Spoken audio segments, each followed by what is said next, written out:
Prokop, Product Support Manager at Runnion Equipment Company.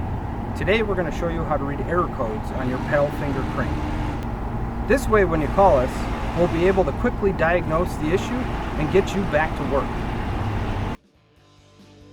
If you have a Paltronic 40 like the PK8.501 SLD, error codes will be displayed on the main console. To see the specific code, hold down the power and OLP buttons on the console at the same time. The display will flash two sets of numbers. Pay attention to the location of the decimal point. In this case, the code is 21.12. In the case of the PK33002EH, the display is a bit harder to access. Locate the access cover on the crane base and remove it.